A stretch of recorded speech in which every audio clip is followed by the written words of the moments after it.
Pagi hari ini kami bersyukur Tuhan. Terima kasih Tuhan. Kami mengucap syukur hanya di dalam nama Tuhan Yesus Kristus. Haleluya. Karena Kau sungguh baik, teramat baik buat kami. Biarlah pagi hari ini Tuhan, kesempatan yang indah ini boleh kami gunakan dengan baik. Kami rindu ingin memuji dan membesarkan nama-Mu ya Tuhan. Dan terlebih kami rindu mendengarkan firman-Mu yang begitu ajaib buat kami. Terima kasih Bapa, terima kasih Engkau berkati anak-anak-Mu yang hadir pada pagi hari ini Tuhan. Dan Kau berkati anak-anak-Mu yang tidak bisa hadir, yang saat ini mendengarkan puji-pujian ini di rumah, dimanapun mereka berada Tuhan. Kami percaya Engkau selalu hadir di setiap hati kami. Terima kasih Bapa, terima kasih Yesus. Kami menyerahkan acara ini Tuhan, dari awal pertengahan hingga akhirnya ke dalam tangan-Mu ya Bapa. Berkati anak-anak-Mu Tuhan yang tidak bisa hadir pada saat ini, yang sakit Engkau sembuhkan, yang susah Engkau hiburkan. Terima kasih Bapa. Terlebih yang hadir pada pagi hari ini di tempat ini, kami rindu ingin memuji dan membesarkan nama-Mu bersama-sama. Terima kasih Bapa, terima kasih Yesus, terima kasih Roh Kudus. Kami mengucap syukur hanya di dalam nama Tuhan Yesus Kristus. Haleluya, haleluya. Yang percaya sama-sama katakan amin. Haleluya. Lagi Kau hadir di sini, ku rasakan kuasa yang tak terbatas. Ku yakin Kau nyata di sini.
bersyukur kepada Tuhan. Amin. Sampai detik ini kalau kita dilindungi oleh Tuhan, Tuhan beserta dengan kita.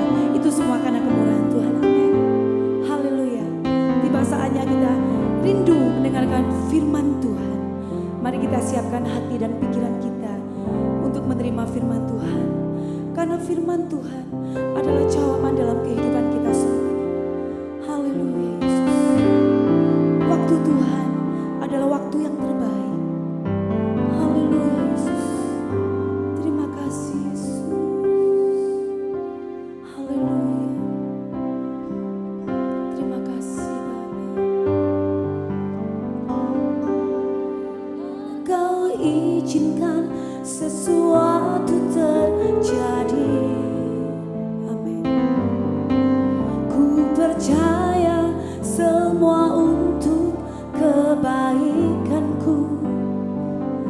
Bila nanti telah tiba waktumu, ku percaya kuasa-Mu memulihkan hidupku. Haleluya. Bila kau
Kami ucap syukur buat segala apa yang Kau berikan buat kami sepanjang hari ini Tuhan. Yes. Kau tolong menyertai kami. Kalau kami boleh ada pada hari ini Tuhan, ini semua karena kasih dan kemurahan-Mu Tuhan. Terima kasih Bapa, kami boleh menikmati hadirat-Mu, kami boleh merasakan kebaikan-kebaikan-Mu Tuhan. Terima kasih Bapa, tiba saatnya kami mau mendengarkan firman-Mu Tuhan. Kami percaya Engkau tetap hadir di dalam hati kami. Menyertai kami, menyertai firman yang ada dalam siang hari ini melalui hamba-Mu yang Kau beritakan Tuhan. Terima kasih Bapa, kami serahkan semuanya ke dalam tangan-Mu, hanya di dalam nama Tuhan Yesus. Engkaulah Tuhan dan Juru Selamat kami. Haleluya. Amin. Amin. Shalom. Haleluya.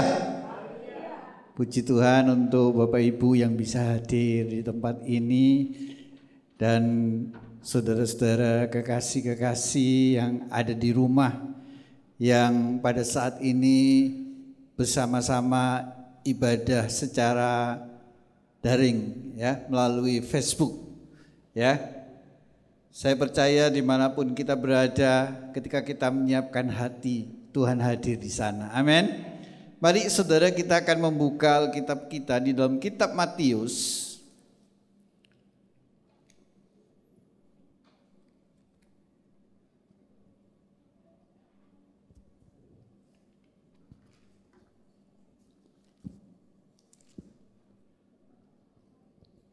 Matius pasal yang ke-6.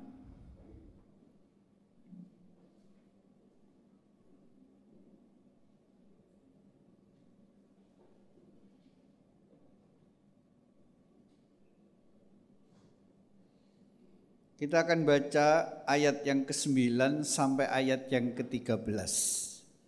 Matius pasal yang ke-6 ayat 9 sampai ayat yang ke-13. Saya akan bacakan bagian yang ganjil, nanti Bapak Ibu membaca yang genap. Karena itu berdoalah demikian.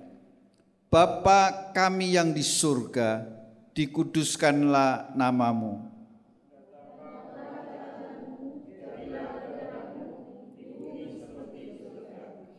Berikanlah kami pada hari ini makanan kami yang secukupnya.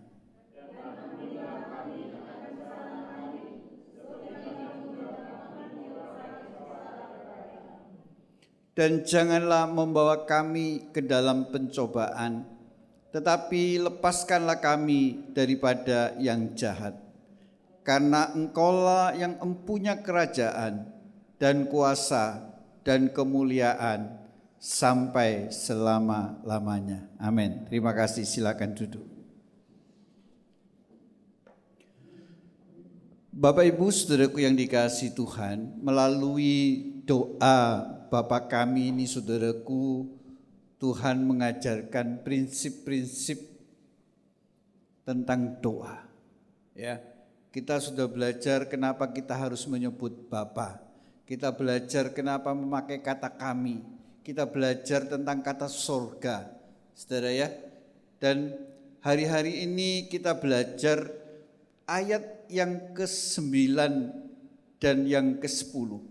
Ya, dikatakan Bapa kami yang di surga, dikuduskanlah nama-Mu. Ayat yang ke-9 berbicara bahwa elemen penting di dalam sebuah doa adalah sebuah penyembahan, ya, pengagungan akan Tuhan.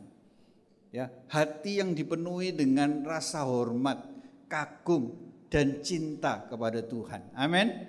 Nah, Bapak Ibu saudaraku dikasihi Tuhan, dan ayat 10 dikatakan datanglah kerajaan-Mu. Ketika kita menyembah dengan sungguh-sungguh, maka di dalam penyembahan itu ada hadirat Tuhan. Amin.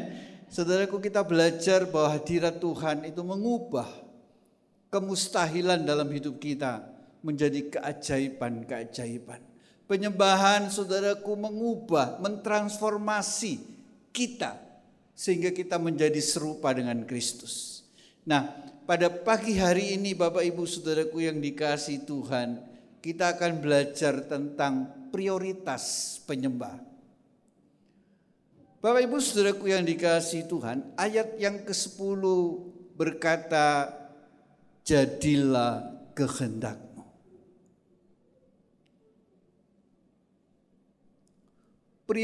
Prioritas penyembahan adalah mencari kehendak Tuhan.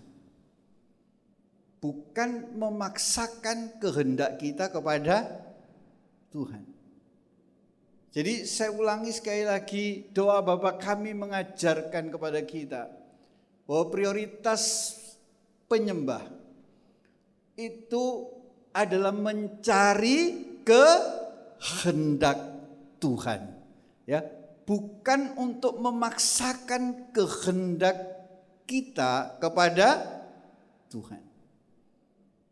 Karena itu ayat ini jelas berkata, jadilah kehendakmu.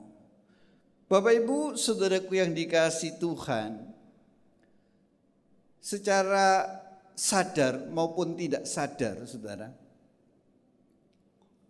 kadang kita memanipulasi Tuhan dengan pemaksaan kehendak kita kepada Tuhan. Kita berdoa, kita menyembah Tuhan bukan mencari kehendaknya, tetapi kita memaksakan kehendak kita supaya dijawab oleh Tuhan. Benar enggak? Ya, saudaraku yang dikasihi Tuhan, Tuhan tidak disembah sebagai Allah, tetapi Tuhan disembah hanya sebagai alat untuk mencapai tujuan kita.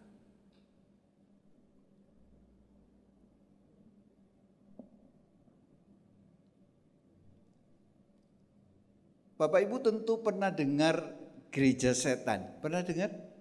Iya, gereja setan. Saya tidak tahu persis tentang gereja ini, saudaraku. Tapi kapan hari sempat ada foto di Indonesia juga sudah ada, ya. Sudah ada. Ya. Di foto itu warnanya hitam sama merah ya, kalau tidak salah gerejanya itu ya. Nah, di gereja setan itu katanya, saya juga nggak tahu, ya. Mereka juga memakai doa Bapa kami, tapi dengan kalimat-kalimat yang dibalik. Sehingga ketika jadilah kehendakmu di bumi seperti di surga, diubah menjadi jadilah kehendakku. Jadilah kehendakku. Saudara, gereja secara tidak sadar sebenarnya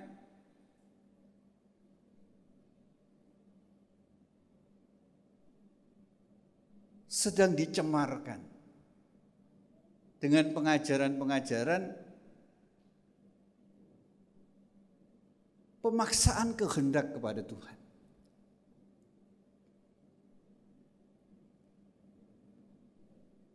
Ada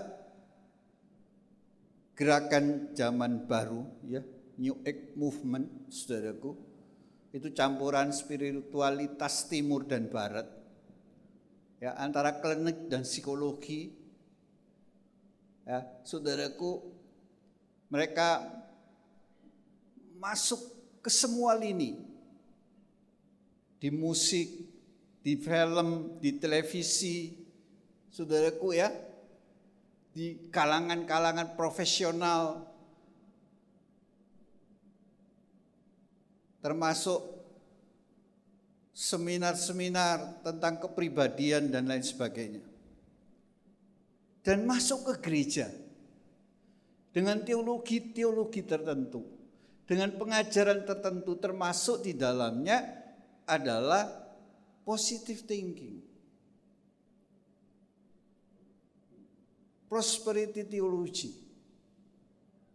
Melalui teologi-teologi ini, melalui pengajaran-pengajaran ini, saudaraku, kita diajar, didoktrinasi, seolah-olah setelah kita menjadi anak Allah, setelah kita membayar harga, kita bisa memaksakan kehendak kita kepada Tuhan.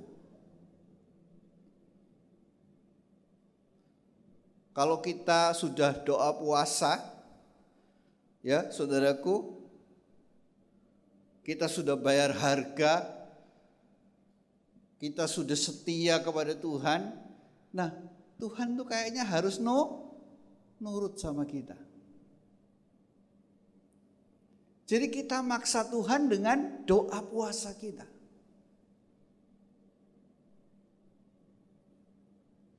Apa sih sebetulnya puasa? Apakah puasa itu alat untuk memaksa Tuhan?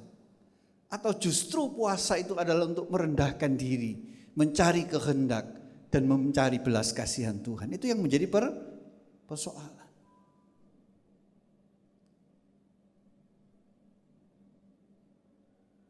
Saudaraku, gereja diajarkan untuk beriman, tetapi bukan beriman kepada Tuhan. Secara tidak sadar ia mengimani imannya sendiri. Artinya apa, saudaraku? Orang diajar untuk merekayasa pikirannya, ya.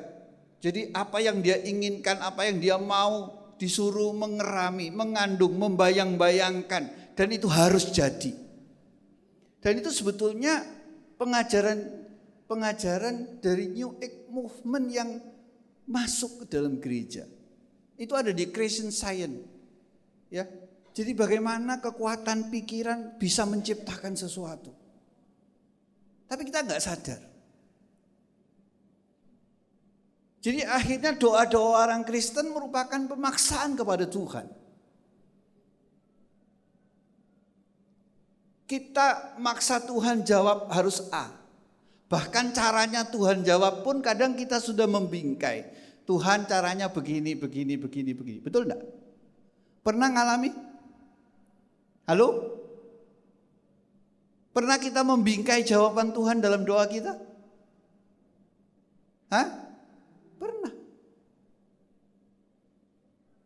Sehingga kadang ketika kita menjawab, kita tidak sadar kalau itu Tuhan jawab karena tidak sesuai dengan bingkai yang kita buat.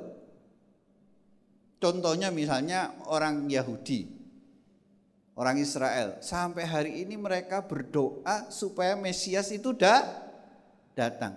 Jadi di tembok ratapan mereka menangis, saudaraku, minta Mesias itu datang.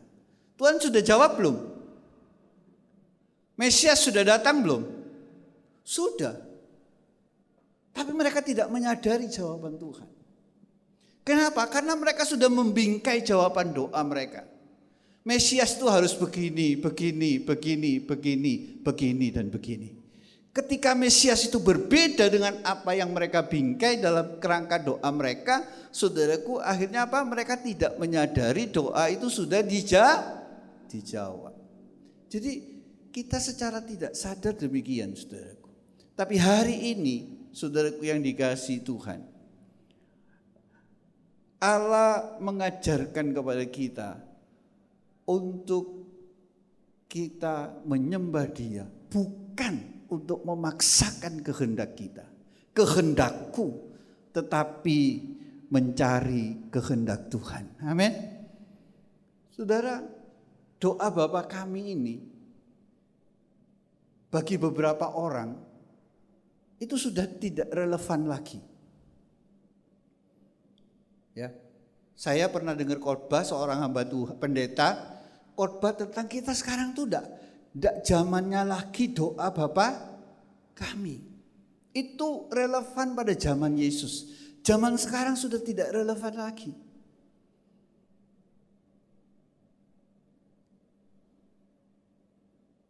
Jadilah kehendakmu.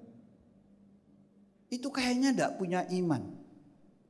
Orang kalau berdoa diakhiri dengan jadilah kehendakmu itu enggak punya iman. Itu kan kalau sekarang, betul enggak? Karena kita sudah di framing dengan teologi-teologi yang saya sebutkan tadi, sehingga ketika ada orang berdoa, saudaraku, diakhiri dengan jadilah kehendakmu, enggak punya iman.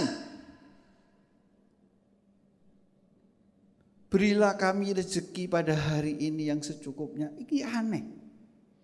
Sekarang sembayangi wong Kristen itu tidak pernah seperti itu. Teologi sekarang mengajarkan sembahyang itu minta yang betul enggak? Melimpah. Apa jaluk ojo siti-siti, ojo cili-cili, yang melimpah. Kita ini anak Tuhan. Kita harus hidup di dalam kelimpahan, kemewahan. Kita harus sehat, kaya, dan sukses. Hebat kan? Jadi doa Bapa kami ini sudah tidak relevan lagi. Malah sekarang lebih banyak orang suka namanya doa Yabes. Bahkan di gereja ini pun sering nyanyi doa Yabes. Walaupun saya sebetulnya tidak terlalu suka dengan nyanyian itu. Gimana lagunya doa Yabes? Hah?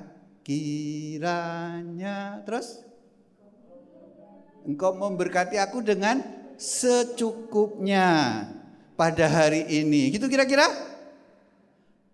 Apa? Berlimpah-limpah. Jadi doa Bapa kami ini rasanya tidak relevan lagi menurut beberapa orang. Kenapa? Karena teologi-teologi tadi. Pengajaran-pengajaran tadi. Nah, bagi saudara dan saya mau tanya, doa Bapa kami itu masih relevan enggak sampai hari ini? Hah? Karena itu jangan lebih senang doa Yabes daripada doa Tuhan Yesus. Amin. Amin. Jadilah apa? Kehendakmu. Jadi saudaraku, penyembahan yang benar itu adalah mencari dan merespon kehendak Tuhan. Amin. Amin. Mari kita coba lihat teladan Tuhan Yesus, ya. Di dalam Matius pasal yang ke-26 ayat 36 sampai ayat yang ke-46.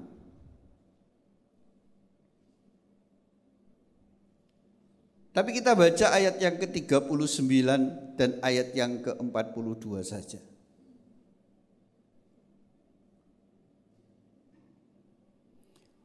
Maka ia maju sedikit, lalu sujud dan berdoa. Katanya, ya Bapakku, jikalau kiranya mungkin, biarlah cawan ini lalu daripadaku. Tetapi janganlah seperti yang ku kehendaki, melainkan seperti yang engkau kehendaki.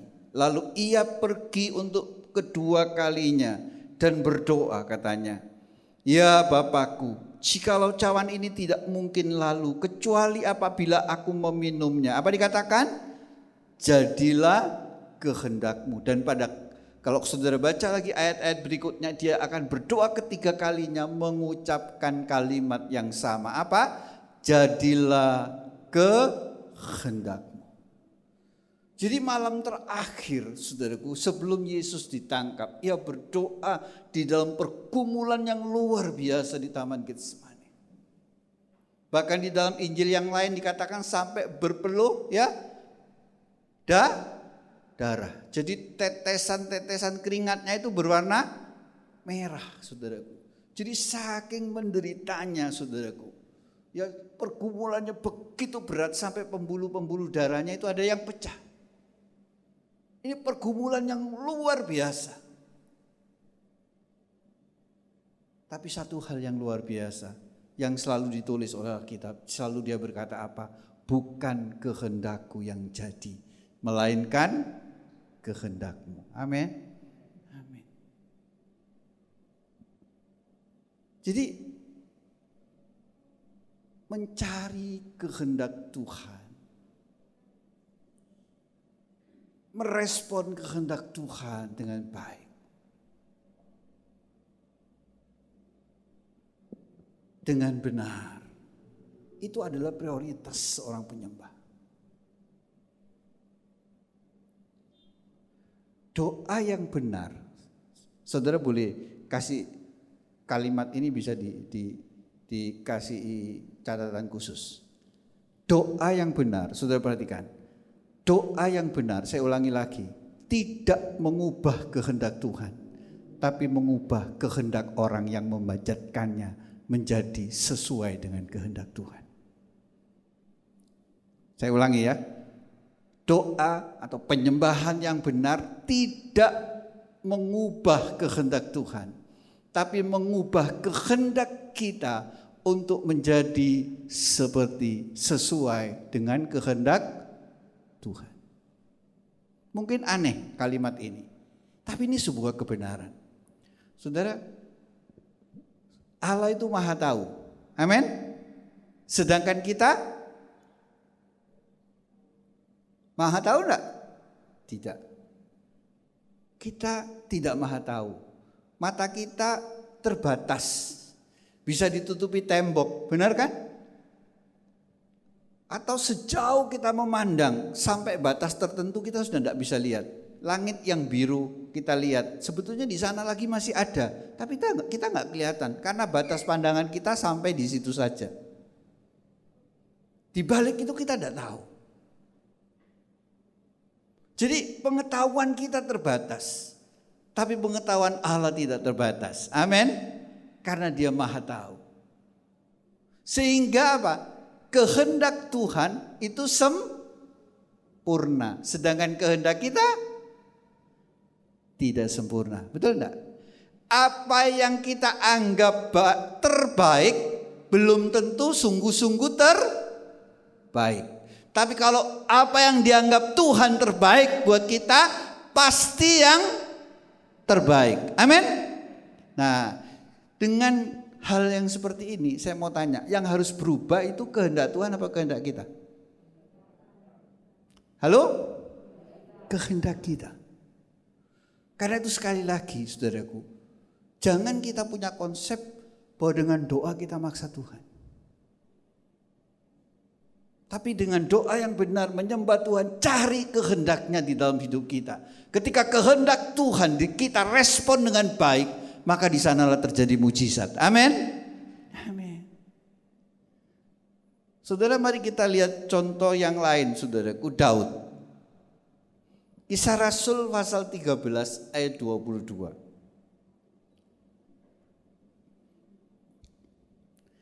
Kisah Rasul 13 ayat 22. Setelah Saul disingkirkan, Allah mengangkat Daud menjadi raja mereka. Tentang Daud, Allah telah mengatakan, Aku telah mendapat Daud bin Isai, seorang yang berkenan di hatiku dan yang melakukan segala kehendakku. Bapak Ibu Saudaraku yang dikasihi Tuhan, Saul ditolak karena dia memaksakan kehendaknya. Dia tidak mau dengar-dengaran. Dia tidak mau taat. Tapi Daud mendapat belas kasihan Tuhan, dipilih oleh Tuhan. Karena Daud ini seorang yang suka menyembah, suka memuji Tuhan, benar enggak? Ya toh? Saudara kalau baca kehidupan Daud, dia seorang pemain apa? Kecapi. Bukan cuma pemain kecapi biasa, tapi dia menyembah Tuhan. Ketika Saul kerasukan setan, kalau dia mulai pakai musiknya, dia mulai nyembah Tuhan, setannya kabur. Amin. Amin. Kalau dia main sembarangan, kabur enggak setannya? Walaupun dia pinter main gitar tanpa hati yang menyembah Tuhan, kabur enggak?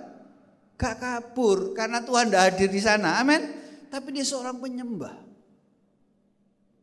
Ketika menyembah, saudaraku, hadirat Tuhan ada. Setannya kabur. Ya. Kami pernah di Semarang melayani, ada seorang tokoh dari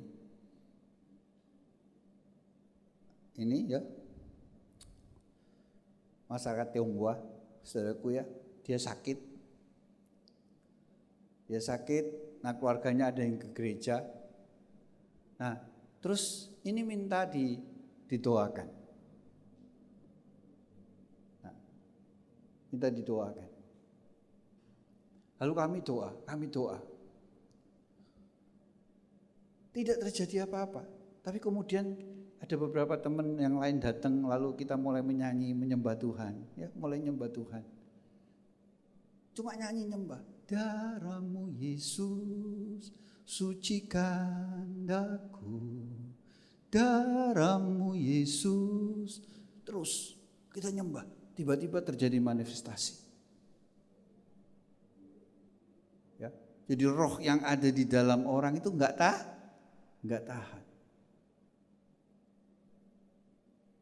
Daud dia penyembah, pemuji. Amin.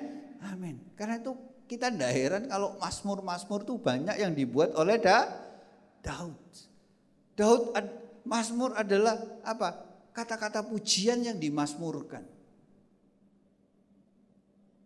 Dia seorang penyembah. Dan bukan seorang penyembah saja, tapi dia seorang yang taat. Amin. Yang melakukan kehendak Tuhan. Kenapa? Karena prioritas seorang penyembah adalah mencari kehendak Tuhan. Saudara, kalau saudara baca di dalam kitab 1 Samuel dan 2 Samuel, saudaraku, saudara akan menemukan berkali-kali Daud itu selalu dengan jelas ditulis di dalam ayat-ayat itu, bertanyalah Daud kepada Tuhan. Atau kita baca sebagian ayatnya ya. Coba kita lihat 1 Samuel pasal yang ke 23, bisa ditampilkan di sini. Ayat yang kedua dan keempat. Ayat kedua dan keempat dan ke-12 ya. Lalu pasal 30 ayat 8, lalu 2 Samuel 1 ayat 2 Samuel 2 ayat 1, 2 Samuel 5 ayat 19, ayat 23. Berarti di sini ada berapa ayat? 1 2 3 4 5 6. 6 kali Daud ditulis di dalam Alkitab. Bertanyalah Daud. Nah, ini ya ayat yang kedua apa? Lalu bertanyalah Daud kepada Tuhan. Apakah aku akan pergi mengalahkan orang Filistin itu? Jawab Tuhan kepada Daud, pergilah, kalahkanlah orang Filistin itu dan selamatkanlah Kehilah. Saudara, Daud selalu mencari kehendak Tuhan. Dia enggak mengandalkan kehebatannya. Wah, dia panglima besar yang dengan pengalaman pertempuran yang dahsyat dia selalu mengalami kemenangan. Enggak. Dia tidak bersandar kepada skillnya, kemampuannya untuk berperang. Dia tidak mengandalkan strategi yang dia miliki, pengalaman-pengalaman perang. Tapi dia selalu apa kita katakan? Bertanya kepada Tuhan. Jadi kalau saudara ingin tahu kunci kemenangan Daud di dalam setiap peperangan, itu bukan karena dia hebat. Bukan karena dia pinter strategi peperangan. Tapi karena dia selalu apa? Bertanya kepada Tuhan. Ya. Ayat yang ke-4, coba ayat 4. Lalu apa dikatakan? Bertanya pulalah Daud kepada Tuhan. Maka Tuhan menjawab dia firman-Nya, bersiaplah, pergilah ke Kehilah, sebab aku menyerahkan orang Filistin ke dalam tanganmu. Jadi dia tanya sama Tuhan. Yang aneh itu justru kita lihat ayat yang ke-12. Mari kita lihat ayat 12.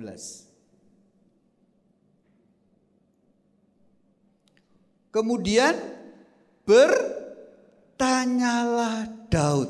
Dia bertanya kepada Tuhan, saudara. Akan diserahkan oleh warga kota Kehilah itukah aku dengan orang-orangku ke tangan Saul? Firman Tuhan, akan mereka serahkan. Ini aneh, saudara, sebetulnya. Jadi waktu itu Daud ini menolong orang Kehila, mengalahkan musuhnya, orang Filistin. Jadi dia sebetulnya pahlawan bagi kota itu. Nah ketika Saul mendengar Daud ada di Kehila, saudara, Saul akan menangkap Daud di kota ini.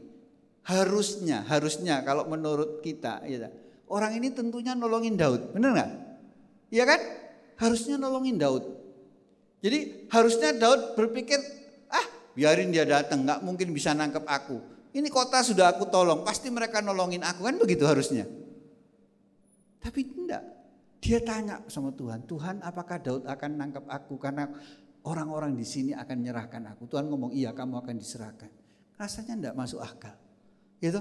Tuhan loh, mereka baru tak tolongi loh, ya kan? Mosok aku diserahke? Enggak. Daud dengar, dia cari kehendak Tuhan dan dia taat. Amin. Itu kunci kenapa Daud mengalami kedahsyatan Tuhan. Saudara, orang yang menyembah Tuhan, orang yang mencari kehendaknya dan belajar merespon kehendak Tuhan dengan baik. Amin. Amin. Amin. Karena itu mari sekali lagi hari ini Tuhan ingatkan kepada kita melalui doa ini, saudaraku. Jangan kita memaksakan kehendak kita kepada Tuhan dengan alasan apapun. Tapi belajar menyembah Dia untuk mencari kehendaknya. Cari kehendak Tuhan.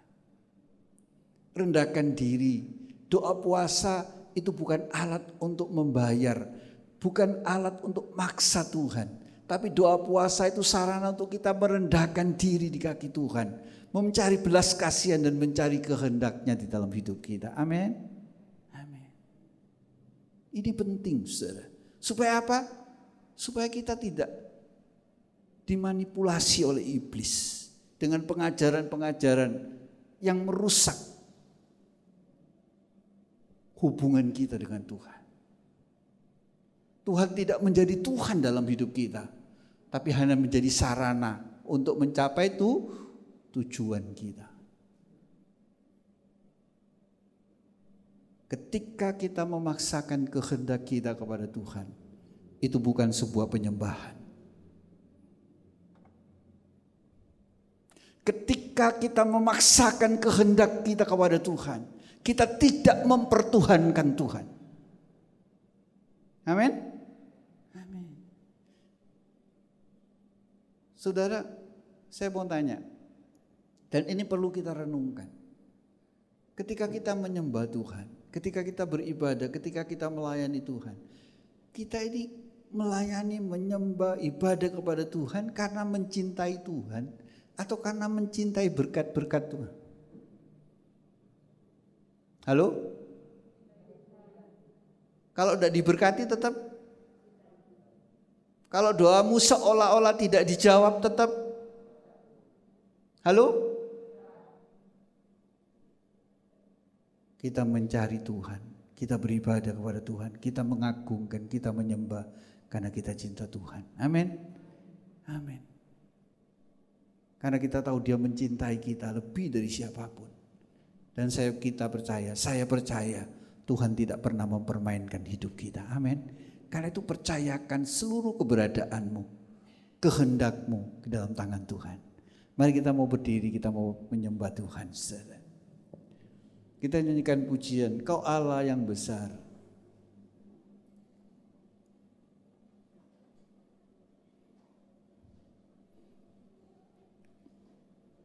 Kita mau angkat hati kita mau kagumi Dia. Kita mau sembah Dia sebab Dia Allah. Allah yang besar, pencipta langit dan bumi, yang rela turun ke bumi untuk menjadi manusia, dihinakan dan mati di salib karena engkau dan aku. Dan di dunia tidak ada Allah yang seperti ini kecuali Yesus yang kau sembah. Karena itu mari kita mau katakan Dia, kita mau sembah, kita mau angkat hati kita. Kita katakan Kau Allah yang besar, haleluya.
yang kadang kami tidak menyadari. Kami memanipulasi Engkau. Ibadah kami, melayani kami, penyembahan kami hanya sebagai harga untuk menuntut Engkau melakukan kehendak kami. Ampuni kami. Terima kasih untuk firman-Mu hari ini, Tuhan. Dan Kau beri kami hati yang selalu mengagumi Engkau, mengagungkan, menyembah Engkau, sehingga kehendak-Mu menjadi prioritas dalam hidup kami. Terima kasih Roh Kudus.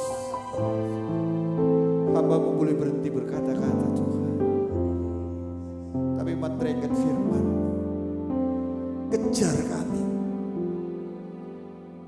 sampai kami sungguh-sungguh belajar menaruh kehendak kami di bawah kaki-Mu dan kehendak-Mu yang jadi dalam hidup kami.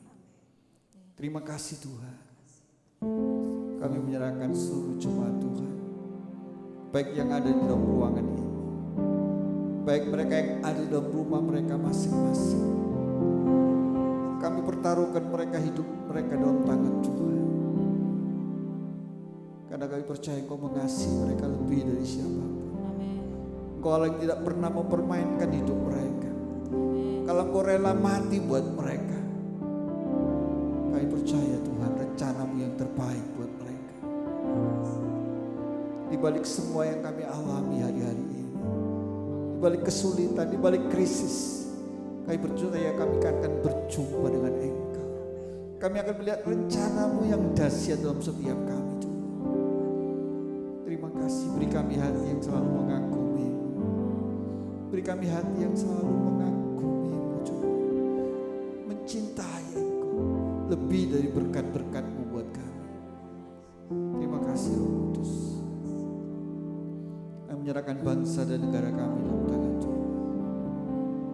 Mohon belas kasihan-Mu bagi bangsa itu. Mari Kau tolong kami, pulihkan kami.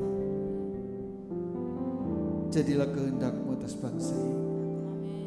Terima kasih Tuhan. Akhirnya saudara-saudaraku yang dikasihi Tuhan, pulanglah ke rumah masing-masing. Bawalah berkat, rahmat, damai sejahtera dari Allah Bapa, kasih sayang dan karya keselamatan Sang Putra, persekutuan, pimpinan, pertolongan, pengurapan Allah Roh Kudus, limpah atas hidupmu bertambah-tambah mulai saat ini sampai Kristus datang yang kedua kali. Diberkatilah nikah, diberkatilah keluargamu, diberkatilah pekerjaan dan sawah ladangmu, diberkati studi dan pelayananmu, tubuh, jiwa, rohmu diberkati Tuhan. Di dalam berkat nama Tuhan Yesus Kristus. Haleluya. Amin.